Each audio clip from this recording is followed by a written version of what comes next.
초등학교 진짜 내 이름이 적었어. 근데 삼별초등학교 인간 지난이랑 커리어가 갑자기 나왔죠. 아 맞아. 여기 계세요. 자, 왕건이 후삼국을 통일하고 나서 이제 뭐 우여곡절이 많았죠. 자, 우리 고려 왕들 한번 얘기 쭉 해볼까? 제일 먼저 태조 왕건, 예, 세종, 그렇죠. 그리고 정종, 광종이었죠. 세종, 정종, 광종, 세종, 정종, 광종 즉위하기 전까지는 왕권이 안정적이었어요? 불안정했어요? 불안정했죠. 그러다가 광종 들어서면서 이제 노비안건법, 과거제 실시, 이렇게 해서 호족 힘을 빼놓고 대대적인 숙청을 했죠. 광종이 죽고 경종, 그죠? 경종은 오래 못 살았어요. 아들이 있었는데 아들이 2살 배기 때 경종이 죽으면서 경종의 뒤를 이어서 성종이 즉위했죠. 자, 성자 붙은 왕들은 나라 체제를 완성시킨 왕이라 그랬죠. 중앙에서는 이성 육부, 뭐 중서문화성, 상서성, 2호 예병 형공 육부를 만들어 놓고 지방에는 이제 호족들을 향리라고 부르게 하고 12목이라는 광역시를 만들었죠. 여기에 지방관을 보냈죠. 자, 이게 이제 성종 때 있었던 업적들이. 그리고 최승로의 시무 28조를 받아들여가지고 불교 행사나 이런 것들을 조금 줄이고 나라를 유교식으로 충성, 효도 이런 것들을 더 강조하는 식으로 이제 통치를 하게 되죠. 그래서 지방관을 막 보낸 거고. 자, 성종이 아들이 없이 죽으면서 경종의 그 아들이 왕이 됐어요. 그래서 경종이 그 죽었을 때는 그 아들이 2살이었는데 성종 제위기간 16년 지나고 나니까 이 아들이 18살이 됐죠. 이 아들이 목종이죠.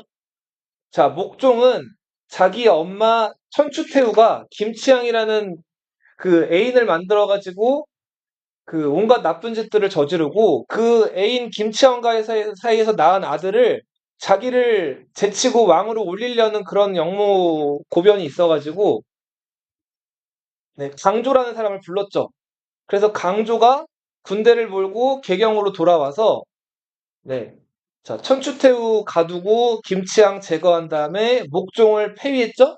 그리고 목종을 유배 보냈다가 유배지 가는 길에 죽여버렸죠.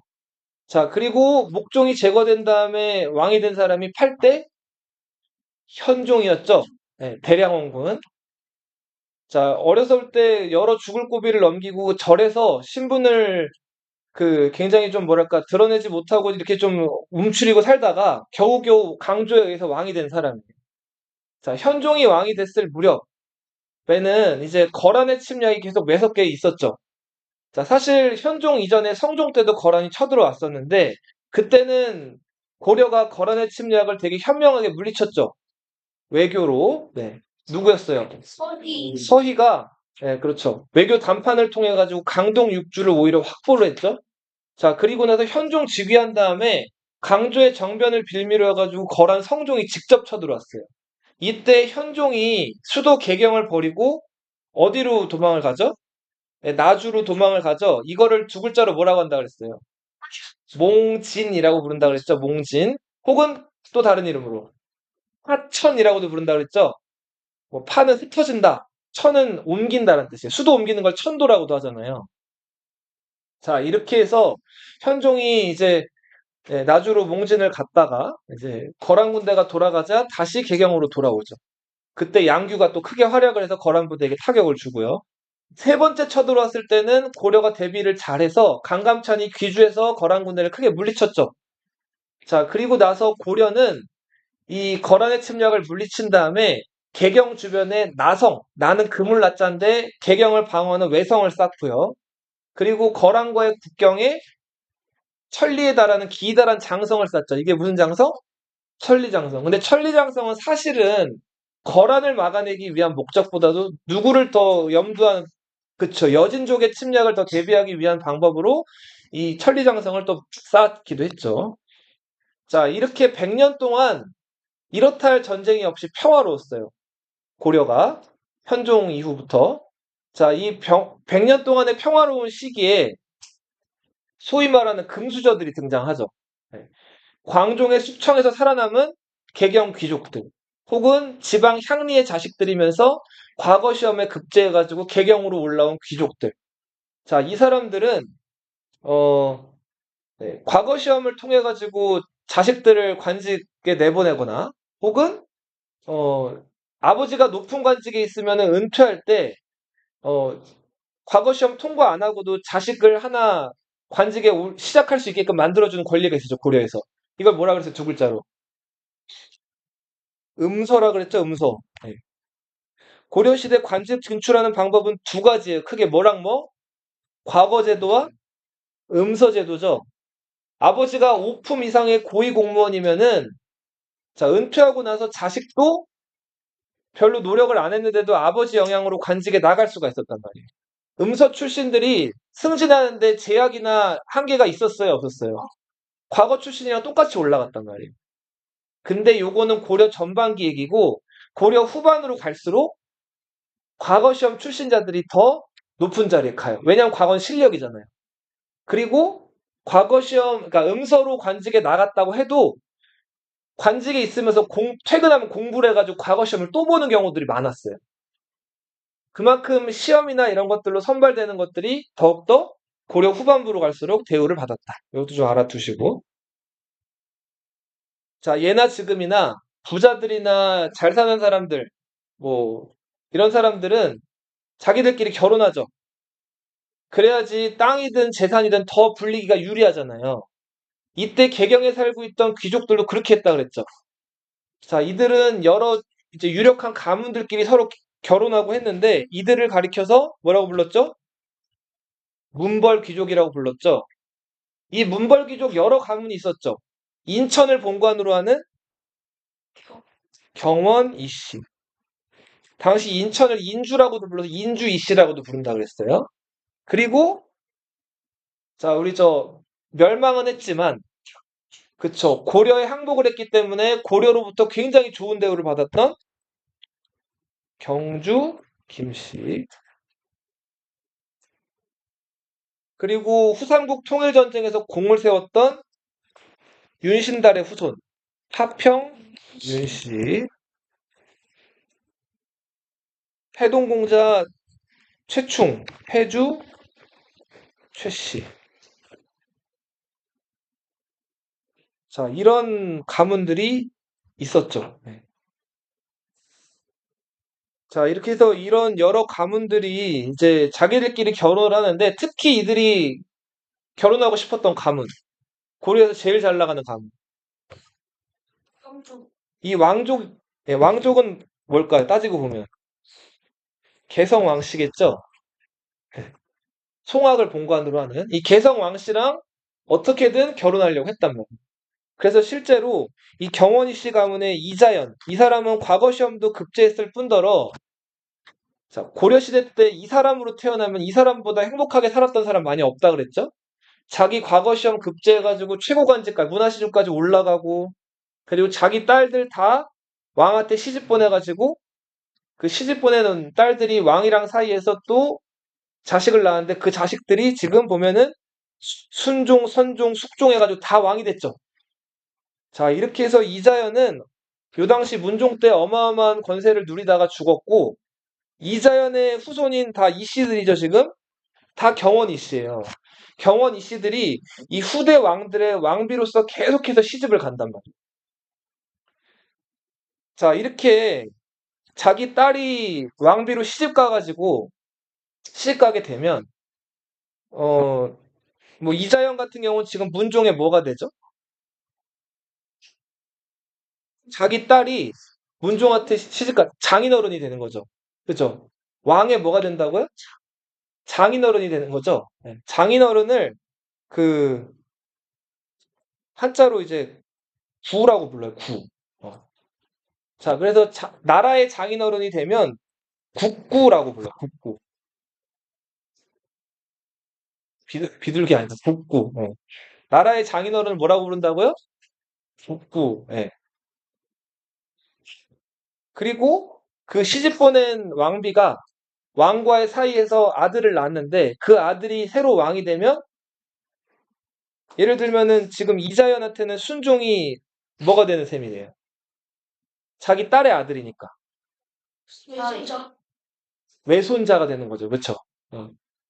자, 이런 식으로 왕의 장인어른이면서 그리고 또 새로 즉위한 왕의 외손자, 외할아버지가 되기도 해서 굉장히 막강한 권력을 휘두른 것이 그쵸, 경원 이씨 가문이요.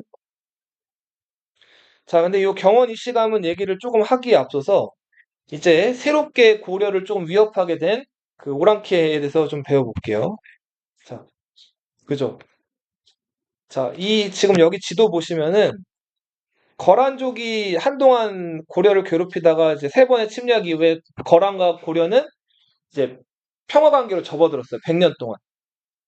이때 고려가 거란에게 전쟁에서 그래도 세 번이나 물리치긴 했지만 그래도 거란이 힘이 세다는 건 인정을 하고 명목상으로는 고려가 거란을 머리를 조아리면서 섬겨요. 거란 황제한테 조공을 바치기도 하고 군주로서 모신단 말이에요. 근데 물론 이게 끝이 아니에요. 자, 이제 신하가 군주에게 조공을 보내면 그러면 그 조공을 받은 군주는 그냥 입 싹 닦을까요? 그러면 그 관계가 유지가 안 돼요. 그쵸? 거란은 조공을 받았잖아요? 그러면은 고려, 조공국한테 사례를 베풀어요. 이런 거를 돌아갈 회자 써가지고 회사례라고도 부르는데 때로는 조공의 규모보다 회사례의 규모가 더 커요. 네. 그래서 이 거란과는 명목상으로는 군신 관계였지만 고려가 실리적인 관계였다.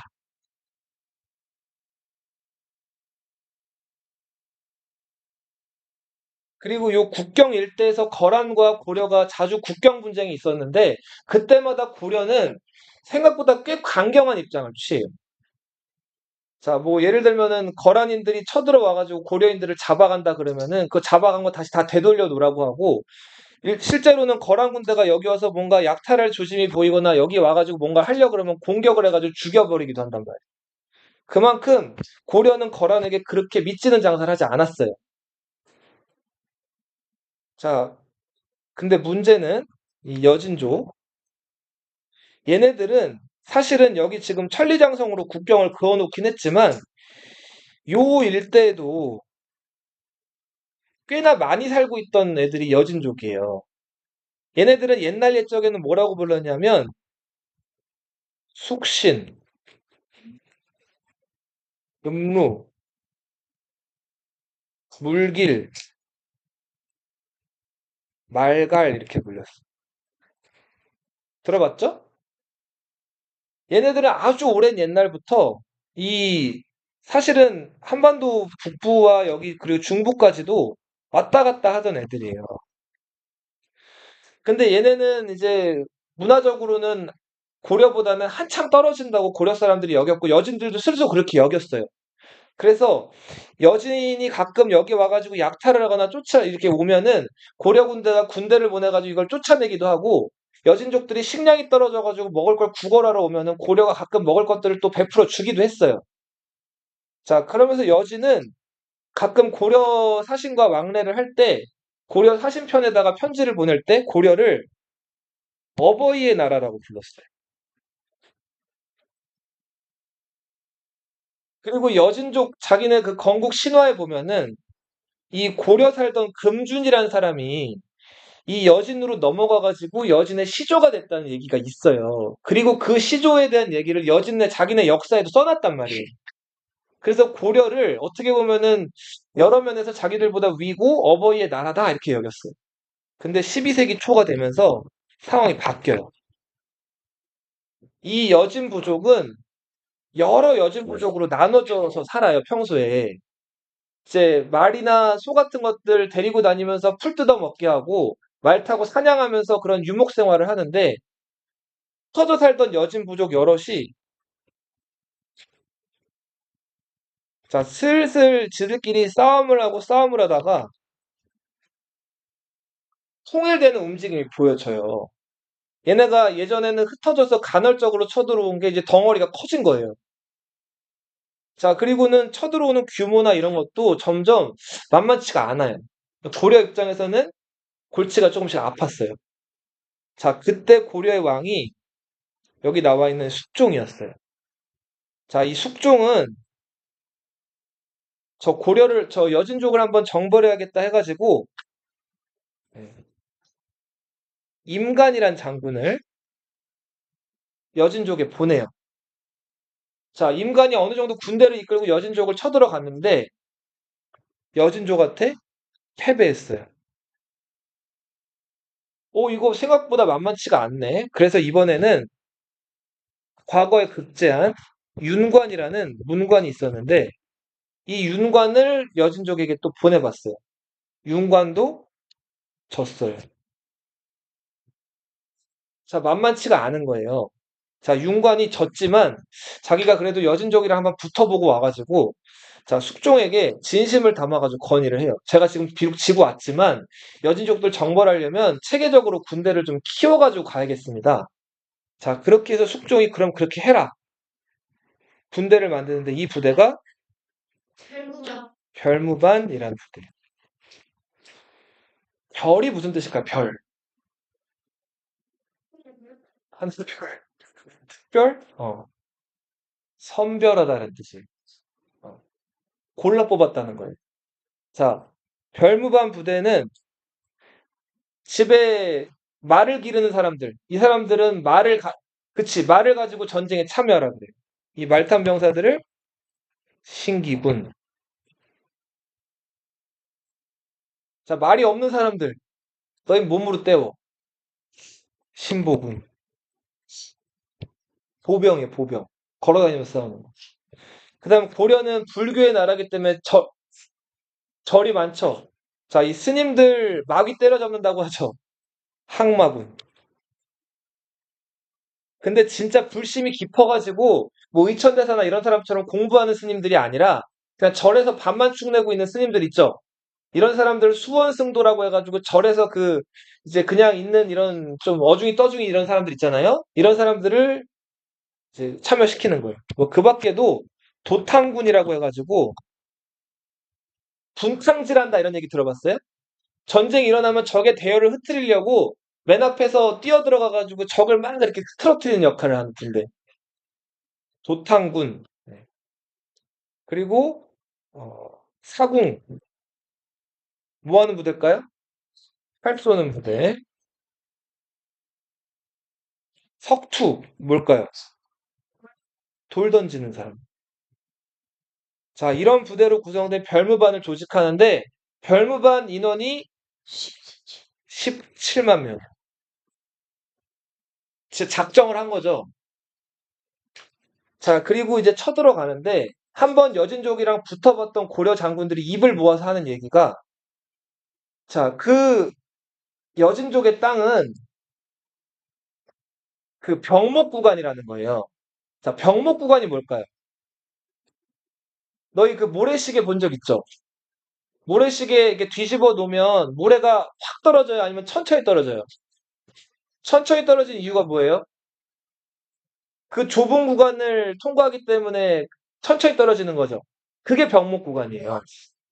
자, 당시 고려 사람들 생각은 그 여진족이 살고 있는 한반도 동북 지역이 병목 구간이라고 생각을 했어요. 그래서 군대를 보내거나 성을 쌓아가지고 병목 지역만 막으면 여진족 막는 거 별 문제 없다고 생각을 했단 말이에요. 그래서 이 17만 명을 보내가지고 그 지역을 정벌하러 가요. 자, 근데 정벌하러 가는데 웬걸? 만만치가 않아요. 자, 길도 너무 모르는 곳도 많고, 여진족이 여기저기서 기습을 해와가지고 처음에 애를 많이 먹었다 그랬죠. 그래서 윤관, 그리고 오연총, 이런 사람들이 막 포위돼가지고 위기를 겪다가, 자, 여기서 짜잔 전쟁의 위기엔 영웅이 등장하죠. 누가 등장했죠? 척? 자, 삼국지에 조자룡이 있다면 고려에 누가 있다고요? 척준경이란 장군이 나타나가지고 맹활약을 해요. 자, 전쟁은 적의 대장을 죽이면 끝이 나죠. 자, 고려가 위기 때마다 뭐 여러 사람을 데리고 가는 것도 아니에요. 혼자 말 타고 와가지고 적 추장 몇 명 목을 잘라오는 거예요. 자, 그만큼 맹활약을 했던 장군이 척준경이에요.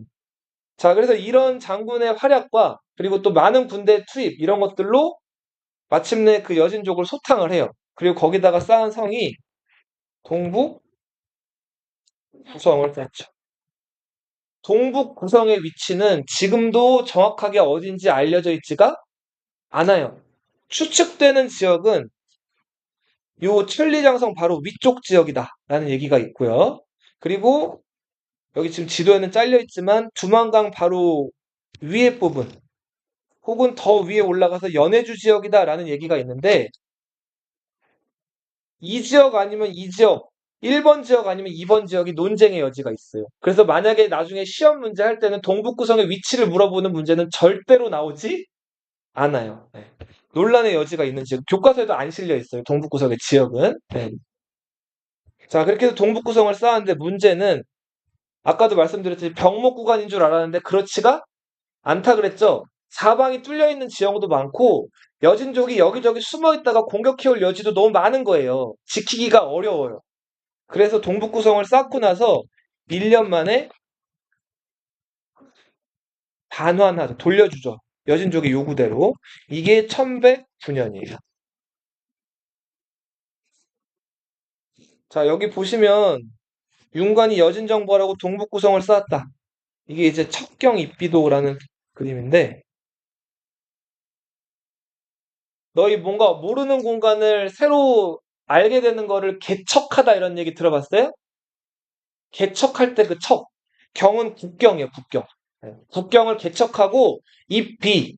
여기 우리 땅이다 하고 비를 세웠다 이런 그림이에요. 자, 이렇게 해서 윤관이 동북구성을 쌓았어요. 하지만 동북구성은 결국 1년 만에 돌려주게 됐고, 자, 문제는 여진족이 자, 이 동북구성을 돌려받은 다음에 자기네 그 흩어져 있던 부족들을 조금 조금씩 더 통일하다가 결국 마침내 완전히 여진족이 통일이 돼요. 여진 부족이 통일이 되는데 이 통일을 이뤄냈던 여진족의 추장이 아골타라는 사람이에요. 이 아골타가 여진 부족을 통일하고 자기네 그 조상 금준의 그 성을 따가지고 자기네 나라 이름을 금나라라고 불러요.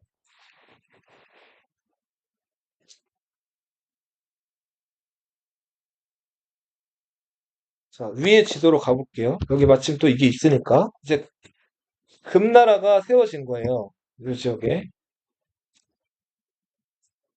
거란이 세운 나라는 뭐였죠? 요 나라였죠? 그죠? 자, 금나라가 대범하게 고려에다가 요구를 해와요. 자, 우리 예전까지 너희를 엄마 아빠로 모셨는데 이제 그거 못하겠고 형제 관계 맺자. 갑자기 엄마 아빠가 형제가 된 거예요.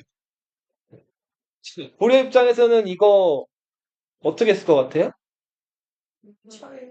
자, 고려가 좀 처음에 간을 봐요. 자, 지금 고려는 형식적으로나마 실리는 취하고 있지만 누구를 군주로 섬기고 있어요. 그쵸? 요 나라 거란을 군주로 섬기고 있죠.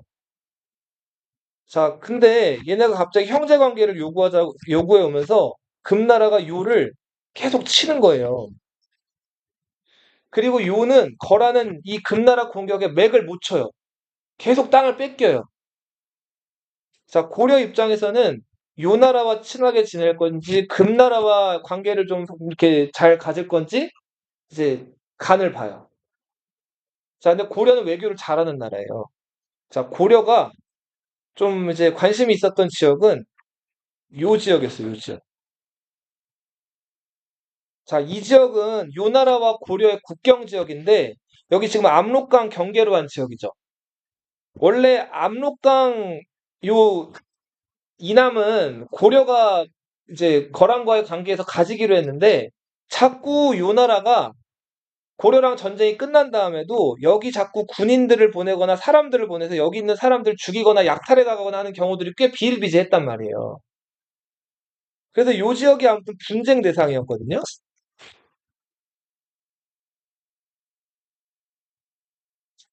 자, 근데 이제 요 나라가 금나라에게 두드려 맞는 상황을 고려가 목격을 하고 금나라 황제였던 아골타한테 자, 그럼 형제 관계 맺을 테니까 자, 대신에 우리가 요 지역을 좀 접수할게. 요 지역 예전에 거란이 차지하고 있었는데 우리 저 거란이랑 이제 좀 관계 더 이상 크게 안 가질 테니까 요 지역을 우리가 가져갈게 하고 금나라 황제에게 이거를 알려요.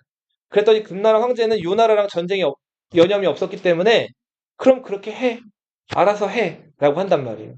이때 거란이 그 차지하고 있던 땅, 그리고 고려가 새로 차지하게 된 이 땅이 보세요. 음, 네. 여기가 압록강이죠?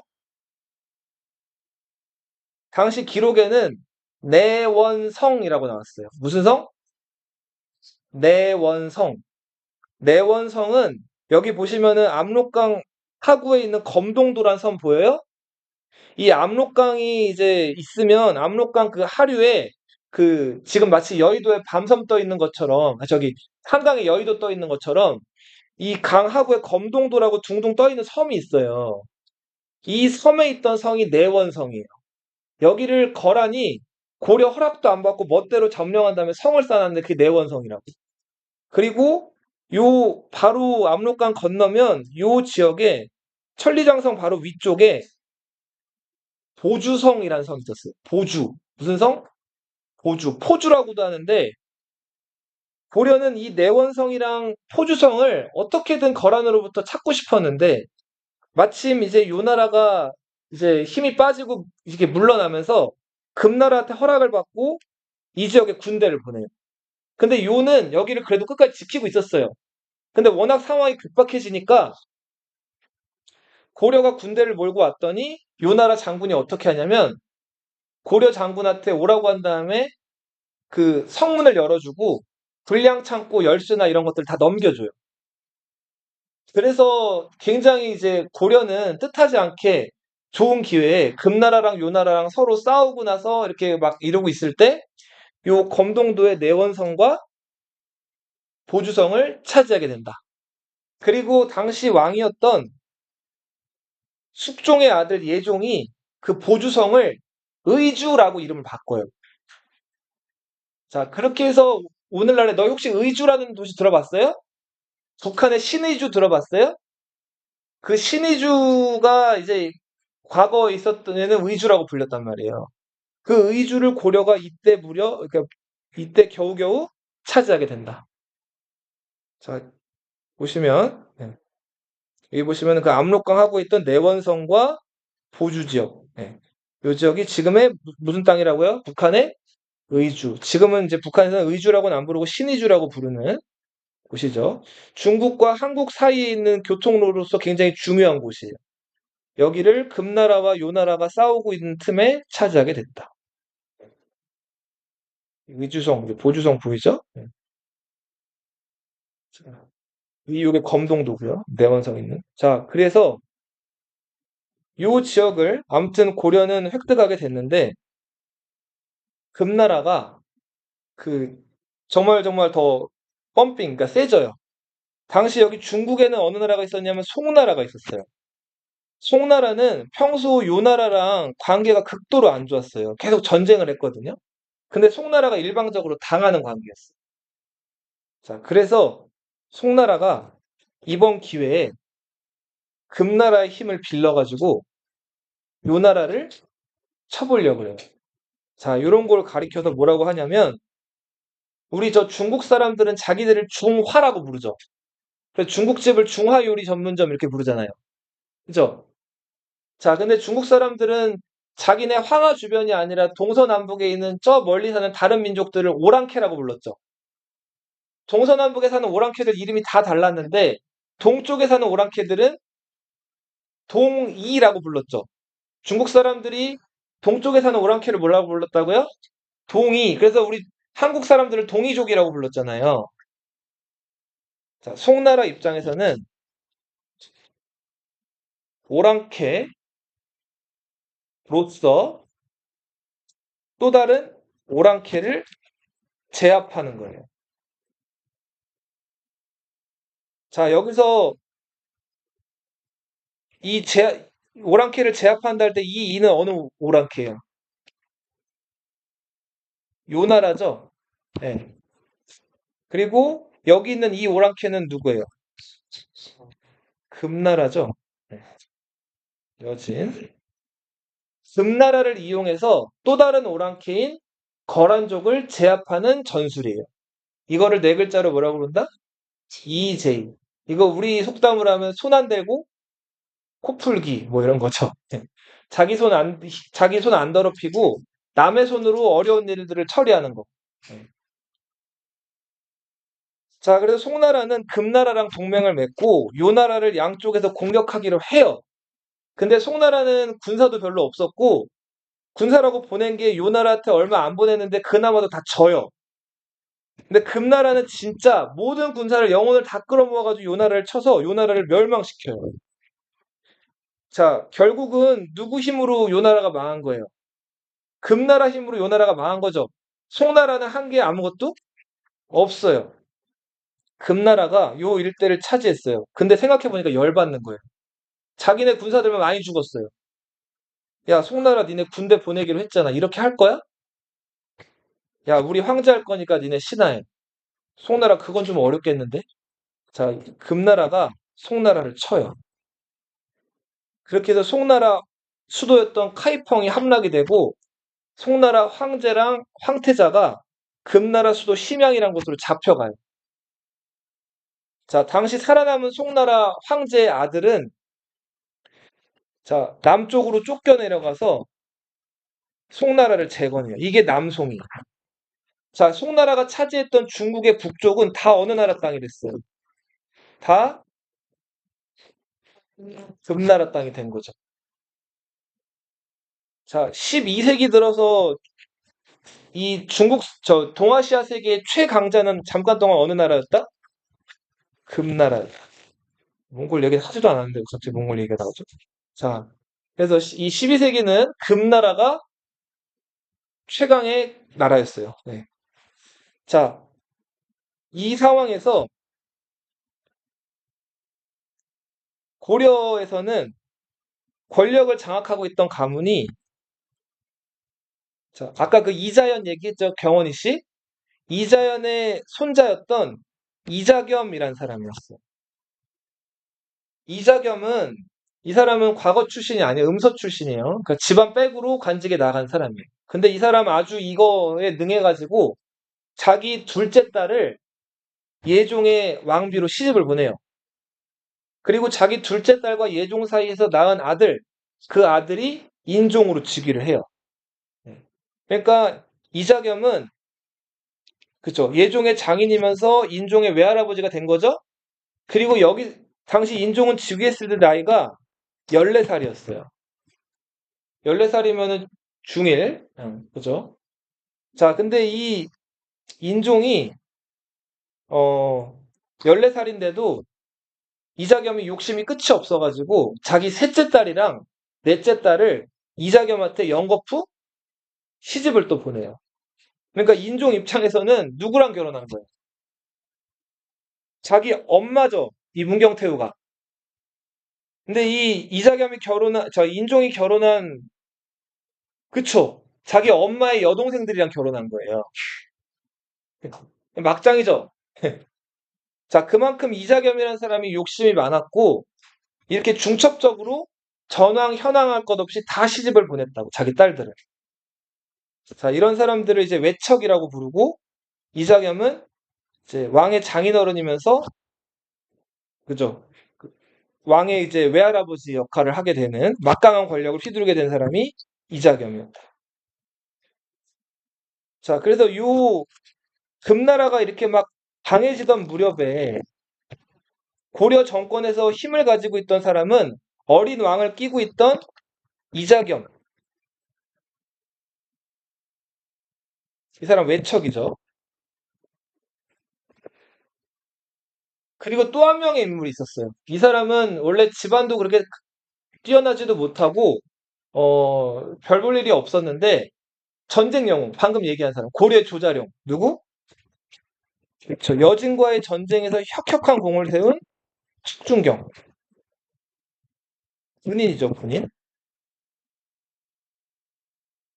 자, 이자겸의 또 자식과 척준경의 딸이 또 결혼을 하게 되면서 이 두 집안은 사돈을 맺어요. 네. 자, 그래서 정치와 군사의 결합. 자, 요 둘이서 권력을 꼭 쥐고 있었어요. 네. 요 무렵에 금나라가 이제 고려한테 형제 관계 그만하고 군신 관계를 요구해요. 자, 우리가 군주할게 너희 뭐해? 신화. 신하하라는 거예요. 당시 최고 권력자였던 이자겸이랑 척준경은 이거 수락했을까요? 거절했을까요?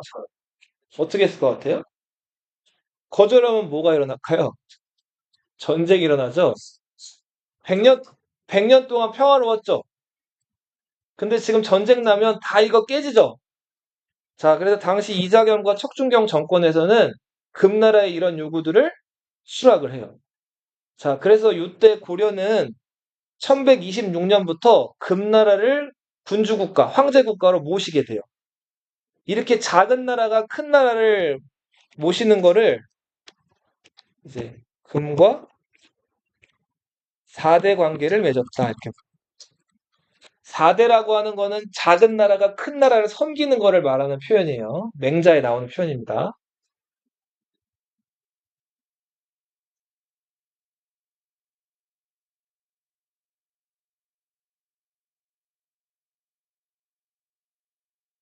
자, 그 사람 욕심이라는 게 끝이 있을까요? 없을까요? 없죠. 이자겸이 이제 왕의 외할아버지도 되고 왕의 장인어른도 됐지만 왕은 아니죠. 그렇죠. 왕이 되고 싶죠. 그래서 민간에 이런 유행가를 퍼뜨려요. 자, 자가 뭐 알아두시면 좋고. 18자 위왕. 18자 위왕. 18자가 왕이 된다는 거예요. 여기서 18자를 합쳐볼까요? 10. 이거 뭐죠? 나무목이죠? 나무목 아래다가 아들 자 쓰면 이거 뭐죠?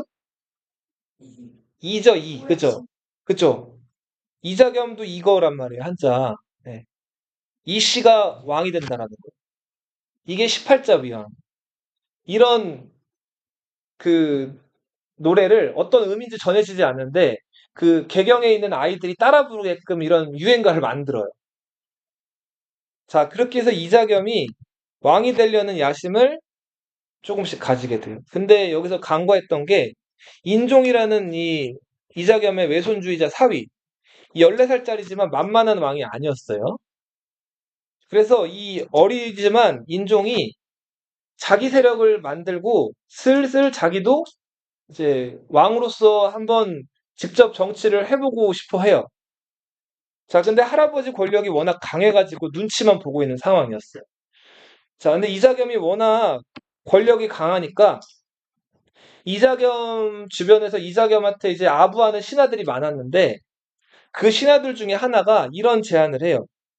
자, 이자겸의 생일을 인수절이라고 부르자는 거예요. 예수님 태어나면 성탄절이죠. 부처님 태어나면 석가탄신일이죠. 그죠? 자, 근데 이자겸 태어난 날을 인수절이라고 부르자는 거예요. 자, 이거 원칙에 맞는 거예요? 아니죠. 아무리 뭐 왕의 외할아버지고 장인어른이고 권력이 강하다 그래도 뭐 왕도 아니고 왕의 생일도 그렇게 안 부르는데 왕의 외할아버지 생일을 그렇게 부르자는 거 원칙에 맞지 않는데 신하들이 아무도 대답을 못했어요. 근데 이때 짜잔 나타난 사람이 하나 있어요. 이 사람은 아버지 과거 급제. 근데 아버지가 일찍 돌아가셨는데 그 형제가 4형제가 있었어요. 근데 이 4형제가 모두 과거 급제했어요. 그러니까 집안에서 아버지랑 자식들 5명이 다 과거 급제한 집안이에요. 본인은 장원 급제했어요. 1등. 자, 이 시험 보는 거에 있어서만큼 천재. 김부식이라는 사람이 있었죠. 이 사람이 원칙론을 들고 나와요. 어, 갔다 와. 신하의 생일을 절이라고 부르는 예는 없습니다. 임금님도 절이라고 생일을 그렇게 안 부르는데 어떻게 신하의 생일을 그렇게 부를 수가 있느냐. 그리고 인종이 자기 외할아버지 배려한답시고 뭐 그 궁에 들어와 가지고 왕에게 무릎 꿇고 절하거나 인사하는 그런 예도 이자겸한테는 안 하게끔 배려를 해줬단 말이에요. 김부식이 이것도 꼬집어요. 자, 아무리 왕의 외할아버지고 장인이어도 임금님 앞에서는 신하인데 임금님 앞에서 머리를 숙이고 절을 해야 된다. 이런 식으로 원칙론을 얘기한단 말이에요.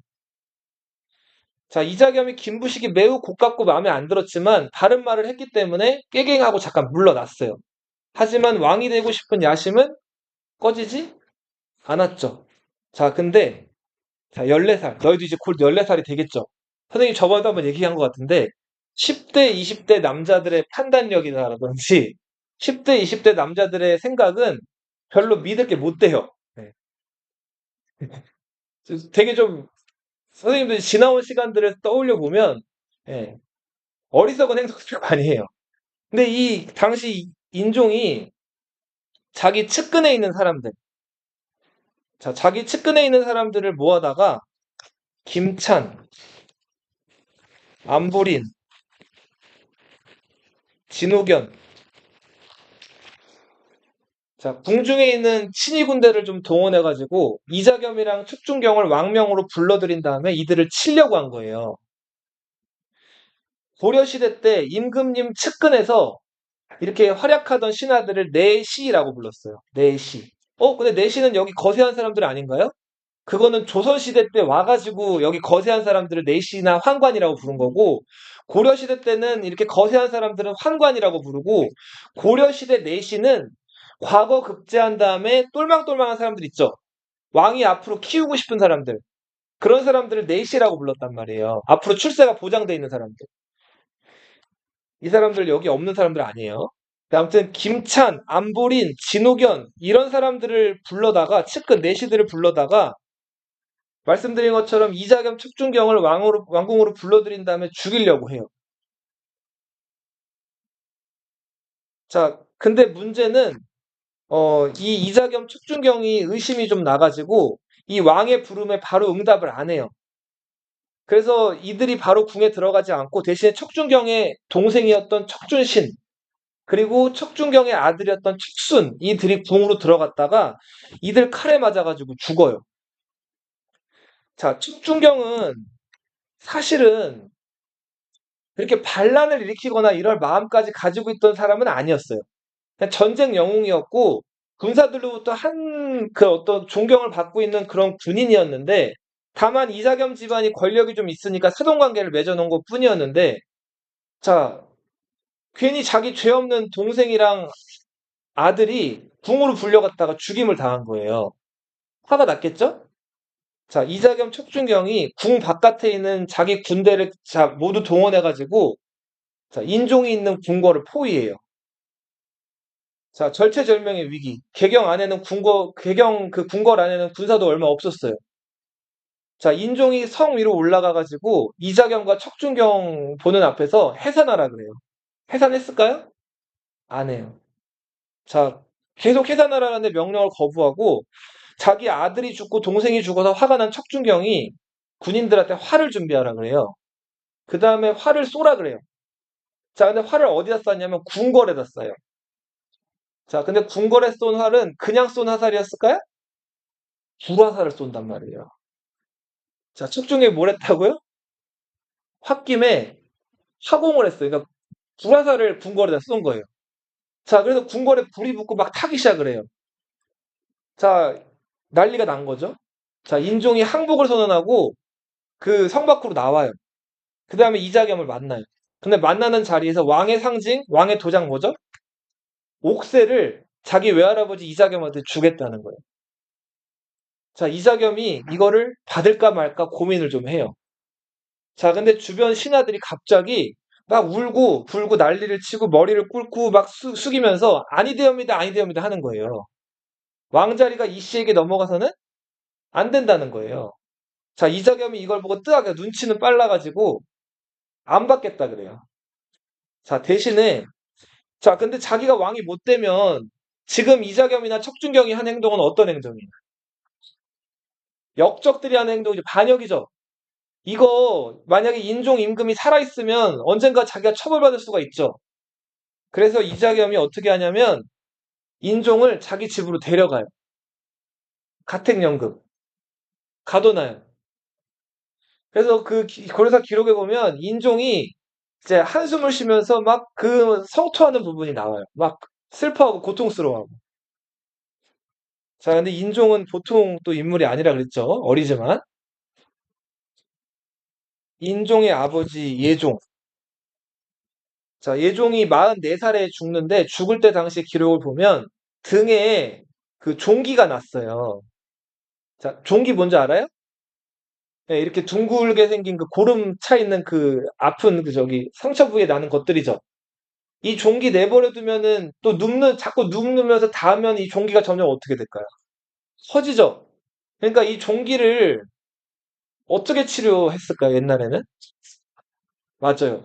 그 종기를 보통은 약으로 다스리거나 아니면은 이거를 침으로 딴 다음에 이걸 째는 거예요. 근데 마취제 이런 게 없으니까 어땠을까요?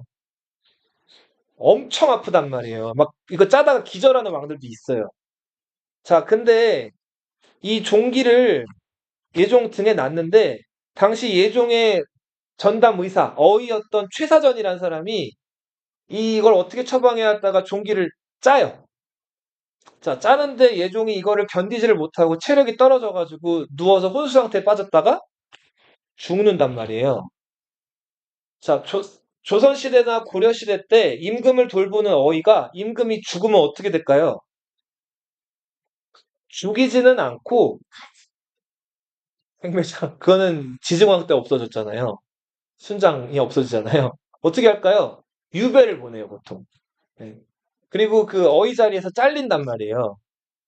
근데 인종은 자기가 왕이 된 다음에 그 최사전이라는 사람이 그래도 최선을 다했고 그 사람 능력이나 됨됨이를 좀 알았어요. 그래서 귀양가 있는 최사전을 얼마 있다가 풀어준 다음에 자기 어이로 삼는단 말이에요. 자, 최사전 입장에서는 인종이 엄청 고마운 임금님이죠. 그래서 한 번은 임종을 위해 가지고 무슨 목숨 바칠 각오가 돼 있었는데 자, 여기 이자겸 집에 갇혀 있는 인종한테 그 최사겸이 건강 진단을 핑계로 접근을 해요. 그 다음에 인종한테 이렇게 제안을 하죠. 자, 권력이라는 거 나눌 수가 있어요, 없어요? 없죠. 근데 지금 권력을 누구랑 누가 나눠 갖고 있어요? 이자겸과 척준경이 나눠 갖고 있죠. 그죠? 둘 사이 틈을 파고들자는 거예요.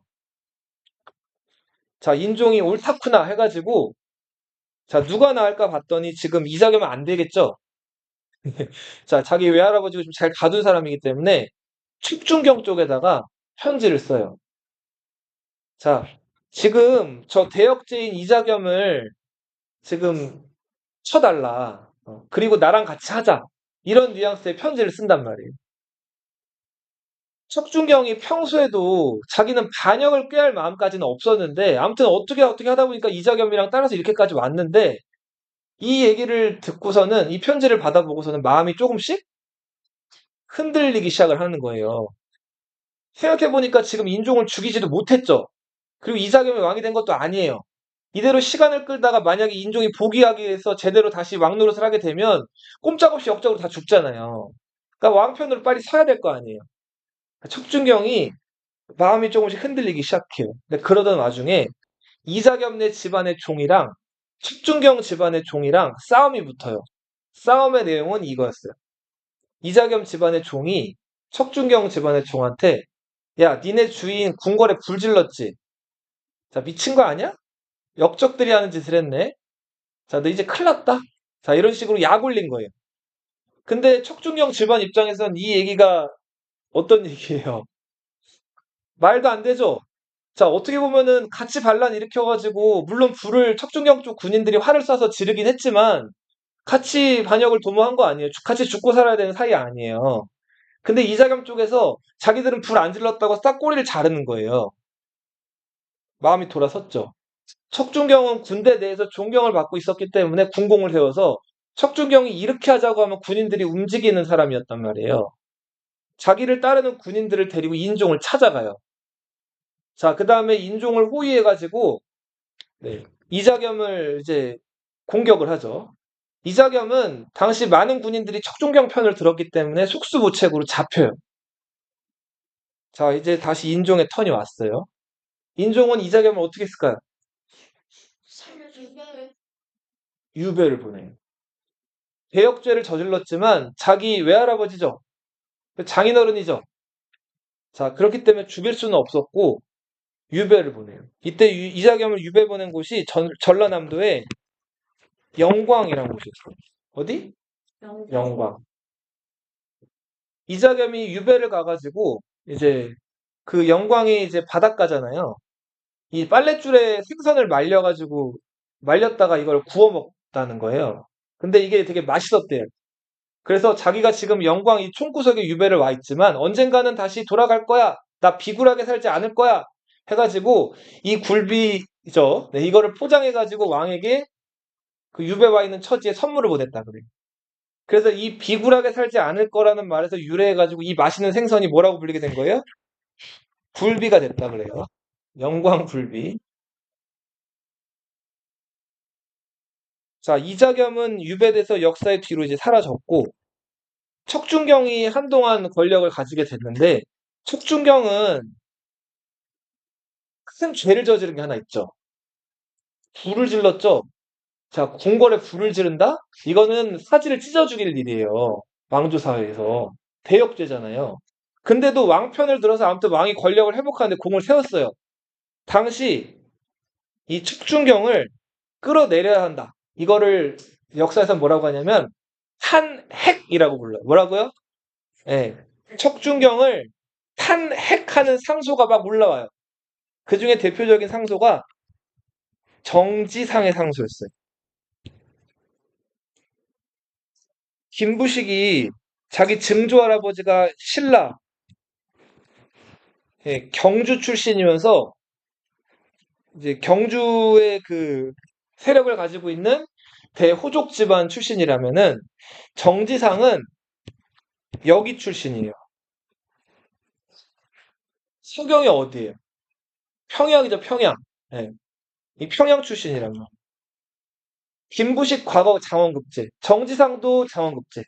근데 이제 학문적 면에서는 그리고 고시면 지금으로 치면 둘 다 사법고시 수석이에요.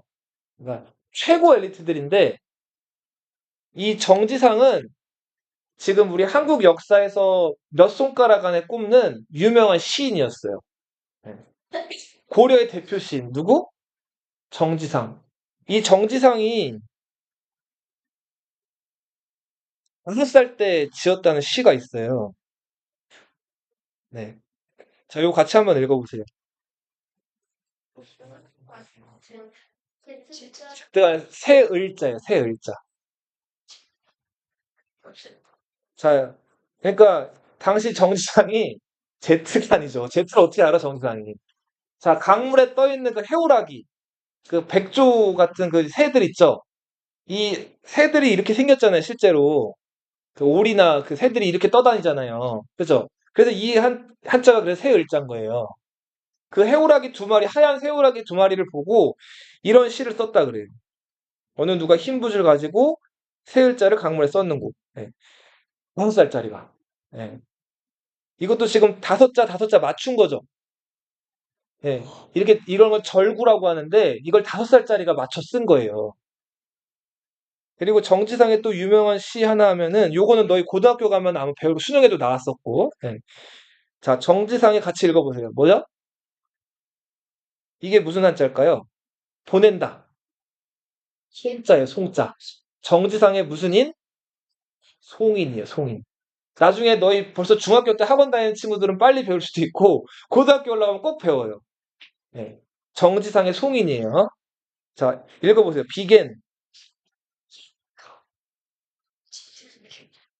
포에서 전화보다 슬픈 대동강 언제가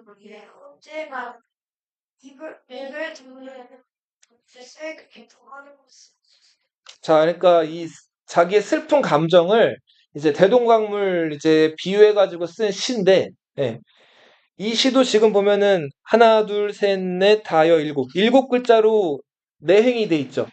이게 칠언절구라고 불리는 이것도 시의 한 종류거든요. 네. 자, 아무튼 이 정지상은 시인으로서는 거의 천재적인 입지전적인 인물이었는데 그 정지상이 상소를 올려요. 숙중경은 그 지난 2월에 임금님이 계신 궁궐에 불을 지른 대역죄인입니다. 반드시 쫓아내야 됩니다. 자, 그렇게 해서 인종이 처음에는 이걸 듣고 고민을 하다가 결국은 척준경을 유배를 보내요. 근데 이때 유배 보낼 때 고려시대 때는 자기 본 고향으로 유배 보내는 거를 되게 수치스러운 일로 여겼어요. 자, 관직에 나가서 출세하다가 벼슬자리 다 뺏기고 고향으로 돌아오면은 되게 어때요?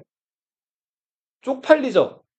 자, 그래서 이때 척준경을 고향으로 돌려보내는 거, 이거를 뭐라고 부르냐면 돌아간다는 뜻이죠? 귀향이라고 불렀어요. 그래서 이 말이 점점 변형이 돼가지고 이게 이제 귀양이라고 불리게 돼요. 그래서 조선시대나 고려시대 때 어디 잘못해가지고 귀양 간다 하면은 이게 곧 뭐를 뜻하냐면 그냥 유배를 간다. 근데 처음에는 고향으로 갔는데 나중에는 고향으로 돌아가지는 잘 않고 원학도라고 해가지고 멀리 떨어져 있는 험한 섬으로 유배를 많이 가요. 강화도 교동이나 이런 데. 네. 자, 이렇게 해서 척준경도 제거가 됐고 인종의 시대가 왔어요. 이거 마지막으로 한 가지만 빠르게 얘기하고 마칠게요. 인종은 이제 본격적으로 자기 정치를 하고 싶었어요. 인종 곁에 이제 눈에 띄는 사람이 있었는데 대표적으로 천재 시인 누구? 정지상이 눈에 띄었어요. 아주 총기 발랄하고 척준경도 이 사람 승소 때문에 물러나게 했죠. 자, 그리고 정지상과 더불어서 똑같은 서경 출신의 스님이 있었어요. 묘청. 그리고 하늘에 해 뜬 거, 비 오는 거, 구름 낀 거 보고 점치는 사람. 기상청 지금으로 치면 관원이라고 보시면 되는데 일관이라고 부르거든요. 백수한이라는 사람. 이 사람들 다 어디 출신이다? 서경 출신이에요. 자, 이 사람들이 지금 개경은 땅의 기운이 다 쇠퇴했고 서경이 대화세, 크게 일어날 기운을 가지고 있습니다. 그러니까 수도를 서경으로 옮기자는 거예요. 풍수지리 기억나죠? 서경이 명당이라는 거예요. 자, 그래서 인종이 이 얘기를 듣고, 그래? 서경이 안 그래도 태조 왕건 때부터 강조하던 곳인데? 옮겨볼까? 생각을 하게 된단 말이에요. 그래서 예나 지금이나 수도 옮긴다면 서울 사람들이 좋아할까요? 집값 떨어진다고 난리를 치겠죠? 당시 개경의 뿌리를 받고 있던 문벌귀족들, 대표적으로 누구? 김부식 같은 사람들이 절대 반대해요. 자, 땅의 기운이 어디 있으며 수도 옮긴다고 뭐 달라질 게 뭐가 있느냐. 요청 쪽에서는 이렇게 얘기해요. 수도를 옮기면 우리가 지금 군주로 모시고 있는 금나라가 거꾸로 우리한테 조공을 바칠 겁니다. 근거 있다 없다? 없어요. 그냥 옮기자는 거예요. 그래서 인종이 안 그래도 좀 분위기를 바꾸고 싶어. 마침 또 척준경이 궁궐을 태웠죠. 서경에 새로 궁궐을 짓게 해요. 그 서경에 짓게 한 궁궐이 대화궁이에요. 자, 인종이 자기 따르는 사람들과 서경파들을 이끌고 서경으로 가요. 근데 가는 길에 모래바람이 엄청 세게 불어요. 너무 세게 불어가지고 임금이 타고 있는 가마가 잠시 실종이 돼요. 사람들이 혼비백산에 흩어져서. 자, 겨우겨우 인종을 찾았는데 분위기가 좀 뭔가 많이 깨졌어요. 이거 가는 게 맞나? 신이 저주하는 거 아니야? 자, 그래서 좀 이걸 갈까 말까 하다가 갔어요. 자, 갔는데 서경 근처에 와가지고 이 대화궁에 벼락이 떨어져요. 자, 그래서 대화궁에 불이 난 거예요. 자, 그래도 어떻게 온 거 돌아갈 수 없죠. 갔어요. 자, 가서 하늘에 제사를 지냈는데 묘청이나 백수한 이런 사람들이 이제 쫄린 거예요. 이 인종이 수도 안 옮기자고 할까봐. 자, 하늘에 제사를 지내는 도중에 제사 끝내고 나서 묘청이 이렇게 얘기해, 인종한테. 노랫소리 들리지 않으셨습니까? 하늘에서 수도 옮긴다니까 노랫소리를 내려가지고 축복을 했다는 거예요. 누구도 노랫소리를 들은 적이 없어요. 자, 인종도 갸우뚱하게 돼요. 자, 돌아가려는데 서경에 평양에 대동강이 흐르죠. 맞아요. 묘청이 자, 그 주장하기를 저 대동강에 용이 하늘로 올라가는 걸 봤다는 사람이 있다는 거예요. 그리고 용이 올라가면서 대동강에다가 침이랑 배설물을 토해놨다는 거예요. 가서 확인해 보래요.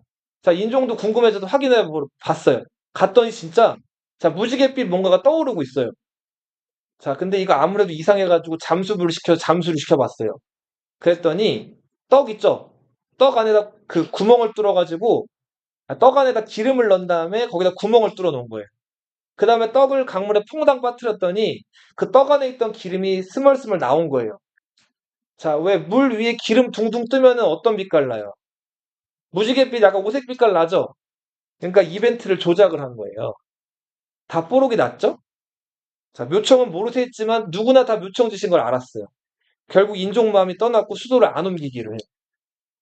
자, 묘청은 조바심이 났고 정지상이나 백수왕 같이 자기를 도와줄 사람이 개경에 있는데도 불구하고 서경에서 독자적으로 별로 이름도 없는 장군들, 조광, 유참 이런 사람들이랑 서경에서 반란을 일으킨단 말이에요. 이게 묘청의 난이에요. 1135년부터 1136년까지. 자, 생각보다 싱겁게 진압이 됐어요. 이 조광이나 유참 같은 사람들은 진짜 반란 일으킬 마음이 없었어요. 묘청만 혼자 좀 이랬던 거예요. 자, 막상 개경의 군대랑 싸운다니까 이 조광이랑 유참이라는 사람이 무슨 소리야? 싸우다니? 그건 말도 안 돼. 묘청의 목을 쳐버렸어요. 그래서 묘청은 반란을 일으키고 나서 얼마 안 있다가 어처구니 없이 죽어요. 묘청이 죽고 조광, 유참 이런 사람들이 항복하겠다는 의사를 개경에 보내요. 자, 근데 개경에서는 저것들 믿을 수 없다. 이 기회에 뿌리를 뽑아야 된다. 광군을 보내왔어요. 자, 그렇게 해서 광군을 이끌고 온 장군이 김부식은 빠르게 진압하는 작전을 선택했을까요? 천천히 진압하는 작전을 선택했을까요? 자, 반란군에게 있어서 반란군과 광군이 있다면은 시간적으로 더 급한 쪽은 어느 쪽이에요? 반란군이죠. 반란군은 빨리 반란을 못 성공시키면은 이탈자들이 생기잖아요. 광군 입장에서는 서두를 이유가 없죠. 김부식은 서경까지 느긋하게 진격해 간 다음에 1년 동안 포위해 놓고 아무것도 안 하고 기다렸어요. 서경에서 항복하는 사람들이 슬슬 나오기 시작하고 결국은 서경성이 함락이 된단 말이에요. 이렇게 해서 묘청의 난은 1년 만에 진압이 됐고 김부식은 이때 이제 인종으로부터 예쁨을 잔뜩 받고 공신이 돼요. 그 다음에 인종으로부터 명령을 하나 받는데 역사책을 쓰라 그래요. 고구려 백제 신라 역사를 정리한 삼국 사기를 1145년에 인종이라는 왕의 명령을 받아가지고 쓰게 되죠. 여기까지 할게요.